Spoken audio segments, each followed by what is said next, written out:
Alors, dans cette vidéo, on va traiter des exercices, des questions de type bac STI 2D sur le thème de la trigonométrie. Donc, dans la description de la vidéo, vous pouvez retrouver l'énoncé. Je vous conseille toujours de prendre l'énoncé, de répondre aux questions, et ensuite, avec la vidéo, de vérifier, ou pourquoi pas, de corriger, et d'être au point pour le jour du bac. Alors, première question. On me demande, à partir de la fonction f qui est donnée, de calculer f de 0. Ça ne pose pas de problème, globalement, puisque ça veut dire que le t, on va le remplacer par 0. Donc, racine de 2 cos 0, moins racine de 2 sinus 0.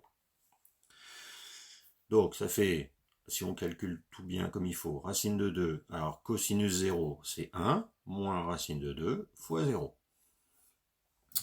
Et donc, tout ça, ça fait racine de 2. Voilà. Dans ce genre de questions, on essaie de bien répondre, de bien rédiger, pour éviter de perdre des points bêtement. Dans la deuxième question, il faut calculer f de moins pi sur 6, et on nous dit de trouver l'expression, racine de 2 sur 2 fois, entre parenthèses, facteur de racine de 3 plus 1. Bon, on fait la même chose, on va calculer, donc racine de 2 cosinus moins pi sur 6, moins racine de 2 sinus moins pi sur 6. Alors, si on regarde notre cercle trigo, on est en moins pi sur 6. Donc, le cosinus, il est en racine de 3 sur 2, et le sinus en moins 1 demi. Donc, racine de 3 sur 2 pour le cosinus, et moins 1 demi pour le sinus. Donc, là, on replace. Donc, racine de 2 fois, alors on a dit que le cosinus, il était en racine de 3 sur 2, moins racine de 2, et le sinus, on a dit que c'était moins 1 demi. Donc, ça fait racine de 2 fois racine de 3 sur 2, moins par moins, donc plus, racine de 2 fois 1 racine de 2 sur 2. Alors, comme on nous donne un résultat à obtenir, ici on voit que racine de 2 sur 2 est un facteur commun, donc on peut factoriser par racine de 2 sur 2. Donc dans le premier, il va nous rester racine de 3, et ici on n'oublie pas, puisque ça c'est fois 1 plus 1. Et donc, f de moins pi sur 6, on obtient bien le résultat que nous avons demandé dans la question. Donc voilà, encore une fois, on rédige proprement pour que le correcteur puisse voir un peu que vous maîtrisez les valeurs des cosinus. Et n'hésitez pas, sur votre copie, éventuellement, à tracer votre cercle trigonométrique pour faire apparaître vos valeurs. Alors, dans la troisième question, on nous demande de montrer que cette fonction peut s'écrire sous la forme de cosinus, entre parenthèses, t plus pi sur 4. Et dans l'énoncé, on donne des rappels sur les formules d'addition, de cosinus, de soustraction aussi, et de sinus. Donc, je vais utiliser les formules, l'une des formules qui m'est donnée. L'expression que je veux obtenir, c'est celle-ci. Et je veux savoir, est-ce qu'elle va être égale à l'énoncé qu'on m'a donné. Alors, soit je reprends l'énoncé et je transforme pour avoir le résultat, soit je prends l'expression qu'on m'a donnée, je vérifie qu'elle donne bien ce qu'on avait dans l'énoncé. Donc ici, le plus simple, c'est sûrement de partir de cette expression, donc 2 cos t plus pi sur 4. Et si on regarde bien dans les formules, ça correspond particulièrement à la formule numéro 1, c'est-à-dire cosinus de a plus b, c'est cosinus a cosinus b moins sinus a sinus b. Sachant que le a, c'est t, et le b, c'est pi sur 4. Donc, attention, on a le 2 en facteur. Donc, cos a, donc t, cos b, pi sur 4, moins sin a, c'est t, sinus pi sur 4. Voilà. Ensuite, on va laisser le 2 en facteur. Donc, cosinus t. Alors, cosinus pi sur 4, on reprend notre cercle. Frigo. Ici, donc, il y a pi sur 6, il y a pi sur 3. Donc, c'est racine de 2 sur 2. Donc, racine de 2 sur 2. Même chose pour le sinus. Sinus t fois racine de 2 sur 2. On va développer le 2, donc ça va faire 2 fois racine de 2 sur 2, en même temps on va remettre le racine de 2 sur 2 devant, cosinus t moins 2 racine de 2 sur 2, sinus t. On simplifie par 2, qu'est-ce qui nous reste? Racine de 2 cos t, moins racine de 2, on simplifie, racine de 2, sinus t.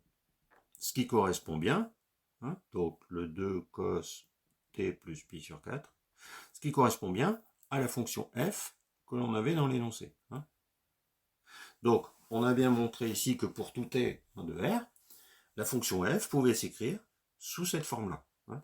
Donc, bien, encore une fois, bien écrire les étapes de calcul, hein, pour éviter déjà toute erreur, hein, et montrer qu'on a les compétences pour rédiger une réponse clairement. Hein, pas juste mettre oui, c'est bon, avec la formule, telle formule, non, il faut ensuite bien rédiger. Hein. Donc, voilà pour cette question. Alors, dans la dernière question de cet exercice, hein, il faut résoudre l'équation f de t égale 1, c'est-à-dire qu'il faut trouver les valeurs de t pour lesquelles, hein, on aura une image qui sera égale à 1. Alors, ici, on ne peut pas partir de l'énoncé parce qu'on n'arrivera pas à résoudre, donc on va partir de la question précédente, sachant que f de t, c'est 2 cos t plus pi sur 4, voilà. Et ça, on veut que ce soit égal à 1. Donc, on isole le cosinus, t plus pi sur 4, donc 1 divisé par 2, 1 demi. Ensuite, on va avoir dans notre cercle trigonométrique, voilà. Donc 1 demi, c'est ici, qu'est-ce qu'on veut? On veut un cosinus, hein, donc c'est pour ça que je l'ai mis ici, 1 demi en cosinus, et qu'est-ce qu'on a? Ben, on a deux angles qui vont permettre d'avoir cosinus 1 demi, c'est-à-dire pi sur 3 et moins pi sur 3. Alors, comme on cherche les solutions dans moins pi et pi, hein, on va simplifier, ça va simplifier un peu le calcul. Alors, du coup, on va faire attention parce que ça veut dire que cette valeur t plus pi sur 4 sera égale soit à pi sur 3 pour avoir le même cosinus, hein, pour avoir un demi, on va noter cos pi sur 3 ou cos moins pi sur 3. Voilà. Et du coup, on fait l'égalité entre les valeurs qu'il y a dans le cosinus. Donc t plus pi sur 4 est égal à pi sur 3. Alors on fait attention parce que en fin de compte c'est vrai pour pi sur 3, mais c'est vrai aussi pour pi sur 3 plus 2 pi, pi sur 3 plus 4 pi si on fait des tours. Donc c'est plus 2 pi. K est un entier relatif. Et t plus pi sur 4 sera égal cette fois-ci à moins pi sur 3. Même chose, plus à chaque fois 2 pi, 4 pi, 6 pi, donc plus 2 pi.